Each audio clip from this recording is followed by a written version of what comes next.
please click the subscribe button to empower us to continue making more video. Thank you very much. Hello and welcome to video number 8. And in this video, we're going to talk about setting up your emails. So now that you understand how autoresponder systems work and how to set them up, it's time to set up your emails so that we can fill in the autoresponder series and then connect them to your email list. And we'll make sure that you understand everything from start to finish. So let's jump right in. Okay, so I'm starting off where I left off in the previous video. Of course, message name, like I said earlier, is the name for you and you alone. Your subscribers are not going to see this. And of course, subject line is going to be the title or whatever shows up in the person's email box before they click.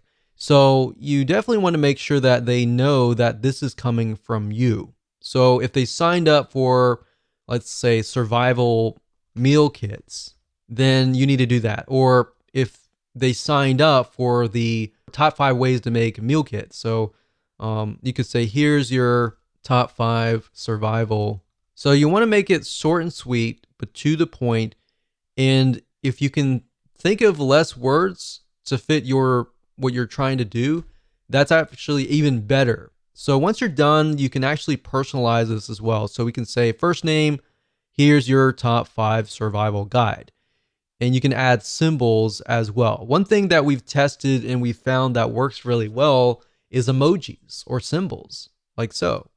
A lot of emails, you'll notice they don't have a lot of emojis or symbols. So if you can add them, that will actually get people's attention. Now, you don't want to do it too much and overdo it, but that's there if you need it. And then we'll click on next step. Now, it's at this point you can decide what you want to do next. You can either choose pre-designed templates and make it pretty, or you can simply go straight to plain text, which basically means there is not really going to be any graphics or anything. It's just going to be plain with links, or you could do HTML editor. So it's really up to you.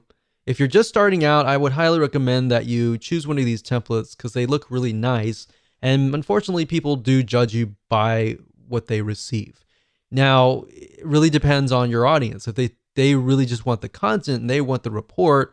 Now, keep in mind that if you are trying to track if somebody actually opened the email or not, you definitely need to use the HTML code editor. The plain text editor doesn't really track that information, but what it does track is if somebody clicks on your link. Because what happens with the HTML code, they'll insert like an image, and if somebody opens like their email on their phone, it'll load that image and it'll trigger the stats to let you know that, oh, this person actually opened their emails. So that's just something to think about when you get started, because if you only do plain text emails and you do a search on how many people actually opened your email and read it, the data is not really going to be there. All right. So that's why that is important. So let's say, for example, that we're going to go through here. So we got creative agencies, arts, education, financial services, online marketing. So since we're dealing with food in this case, we could select something like this. Now, one thing that I have noticed with a lot of email service providers is that if you insert way too many images, that can actually impact you negatively. Because if you think about a lot of spam email, they tend to contain a lot of images and very few words. So you definitely want to keep a balance of words and images. And you also want to think about, is this going to look right in somebody's email inbox if they're using a mobile device or if they're using a Mac? And there's many different types of resolutions: PC, Macs, mobile devices, tablets, and all of that. So selecting a template is actually very easy. You just point and click and you can get it done. For the sake of simplicity, I'm going to choose HTML code editor. Now, this might look a little bit daunting, but it really is not. If you click on show WYSIWYG, WYSIWYG is what you see is what you get. And what that means is it's an editor, and what you see is literally what you get.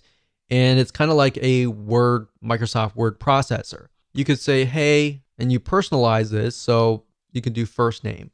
Now, this is only going to work if you are actually accepting their first name and last name on your form. If you're only accepting their email address and you put this here, it'll actually say, hey, friend, or even hey, NA. And you don't want that, the NA part. So if you're not doing that, just say hey. But this personalized button here allows you to personalize your email. So you can do first name, last name, email. You can do country. You can do all sorts of different variables, phone number, and all that. And like I said, they're only going to work if you've collected that data, because if you haven't, it's not going to work.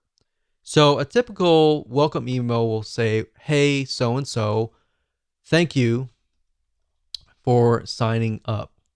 Here is the free report or software or ebook or checklist. Now, if you're following what we talked about earlier with just the emails, you can say, thank you for signing up. Here's the top number 1 or top number 4 way to create your own survival meal kit.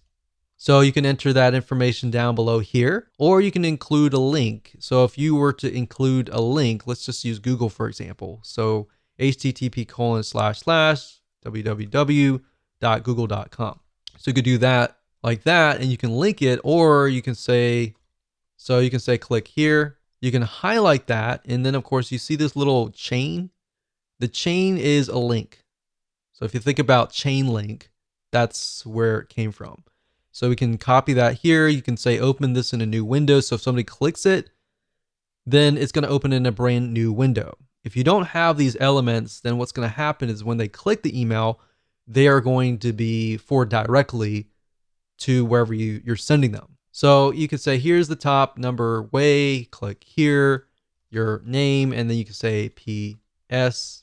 By the way, tomorrow I'm going to send you the number 3 way to do blah, blah, blah. So like I'm saying, you don't really need to, obviously, survival meal kit, but you can use it for any niche. But as long as you connect it and tell them in advance, like, hey, there is something coming, then they're going to be excited about it and they're going to look for your email. A lot of times the reason why emails don't get opened up is because people are not looking for your email. They're just shocked and surprised. But if they're aware that it's coming, then they're more likely to be ready to open the emails. And that's why you get higher open rates because of that.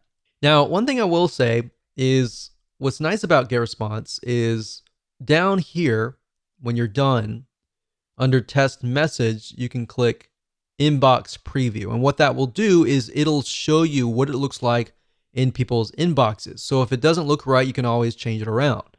Now, the spam score allows you to see what your score might be. And in other words, how will your emails get to the inbox, or will it go through to the spam folder? Now, the nice thing about Getresponse is it tells you what you need to do. Now, this isn't really something that you can touch, but these here, HTML right here, there's no HTML tag. So because there's no HTML tag, I got a negative 0.6. So how do we bring that lower? Well, I'm going to show you. If you click on hide WYSIWYG, you're going to see HTML code. Now, don't make this scare you in any way. I'm going to show you how. So if we zoom in here, if we type in bracket, open bracket, close bracket, HTML, open bracket, close bracket, body, all right? And then we go to the very end, go to the very end here. So it's going to look like this. It's going to close, but instead of HTML and then body, it's going to be body and then HTML. So we type body, open bracket, close bracket, HTML. And then the thing that you need to do with the ending tag is a slash. The slash is saying, hey, this is ending, and there. So we've got HTML body, body HTML. You don't need to know what HTML is. You just need to follow that, add those tags to the before and after, and there you go. So as long as it's not like 4 out of 5 or 5 out of 5, you're good. And that's how to do it. So click next step. And then we look at the autoresponder, everything looks good, and we can click save and publish. And one thing you could do is up at the top here, when you click this here, you can select the list, which is new test list.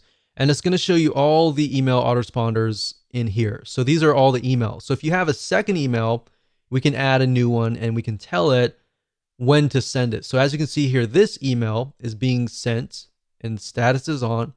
Send immediately any day of the week. So if we click on create new and we, let's say, for example, create a new email, and then we can name it. So we'll do survival email 2 and on day 1. So now if you want to do it every day, you can. So you create a new email and then a new email, and it's 0, 1, 2, 3, 4, 5, right?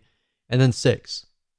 But if you want it on, let's say, every other day, so we emailed out on the 0 day, we're going to skip the day 1, and day 2 is when we're going to email out. So it's going to be every other day. And the reason why you wouldn't want to do that is because you want to give people the ability to absorb the information. But if it's really short, straight to the point pieces of content, I wouldn't do every other day. I would just go ahead and start emailing them every single day.